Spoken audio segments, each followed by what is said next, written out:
ازيكم يا جماعة؟ عاملين ايه؟ رب دايما تكونوا بخير. الفيديو النهاردة بيتكلم عن ازاي نذاكر مادة الفيزياء بما اننا في شهر رمضان المبارك. رمضان كريم علينا وعليكم. طبعا كلنا اشترينا الفوانيس دي.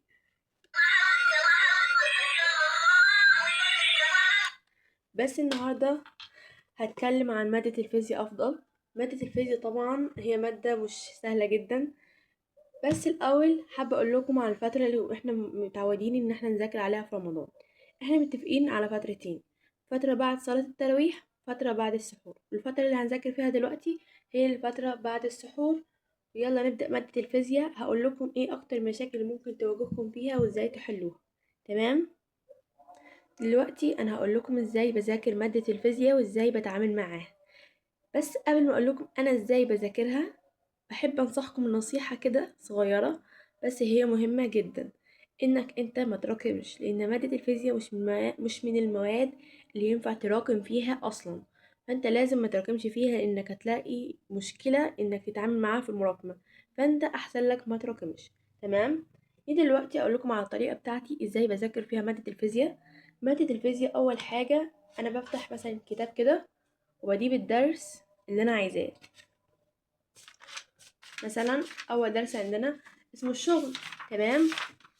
فانا مش هدخل احل على طول طبعا، يعني هجيب المدرس اللي بيشرح الدرس على اليوتيوب. انا متابع مستر اشرف حسام، بيشرح كويس جدا مادة الفيزياء وطريقته سلسة جدا. فاتمنى تتابعوه لان هو كويس جدا. او لو واحد مشترك منصة ممكن يتابع المدرس بتاع المنصة بتاعته. بس الاول انت هتسمع الشرح، يبقى اول حاجة انت هتسمع الشرح بتاع المدرس بتاعك اللي انت بتابع معاه. تاني حاجة هتسمع الحل بتاع المدرس، يعني المدرس هيحل الأول بعد كده انت تسمع. أو لو انت عارف تحل بعد ما انت فهمت الشرح هتحل المسألة بعد كده تشوف الأستاذ ازاي بيحلها. علشان يعني بمعنى انك انت هتغش الطريقة بتاعة المدرس.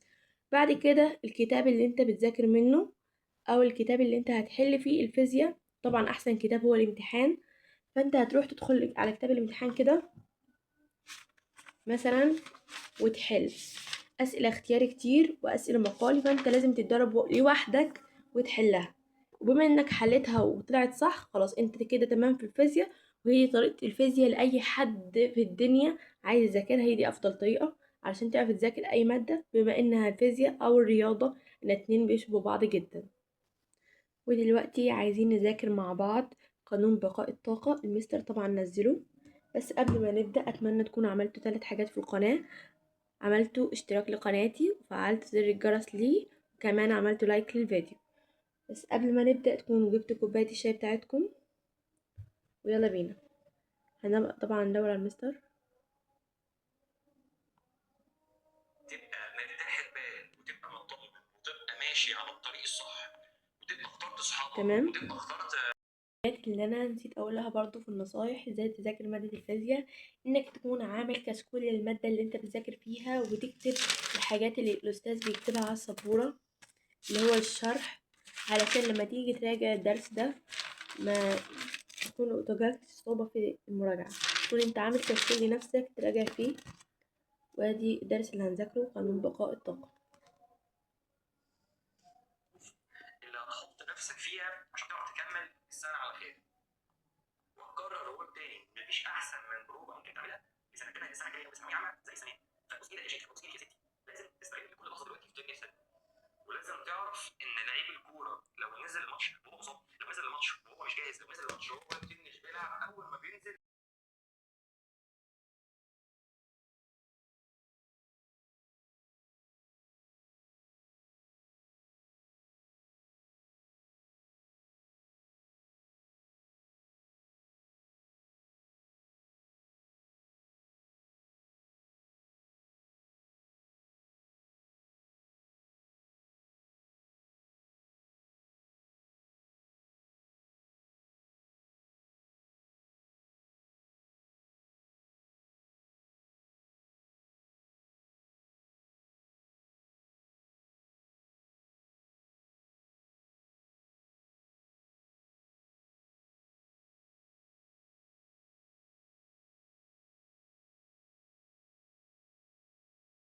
وبكده نكون انهينا الدرس والفيديو. مفيش غير انك تعمل اشتراك لقناتي واللايك للفيديو وتفعل الجرس عشان لما انزل اي فيديو جديد يوصلك اشعار ان انا نزلت فيديو.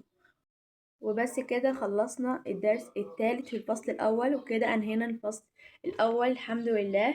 مفيش غير ان احنا نراجع عليه ونحل الاسئله بتاعه الفصل الاول دي في كتاب الامتحان، اختبارات على الفصل الاول اهو. هنراجعه كله ان شاء الله ونحله. اتمنى تكونوا عملتوا كل اللي قلت لكم عليه وتمشوا على الطريقه دي، لان هي افضل طريقه بجد. واخر نصيحه بجد هتفرق معاكم هي انك ما تراكمش وبس. سلام.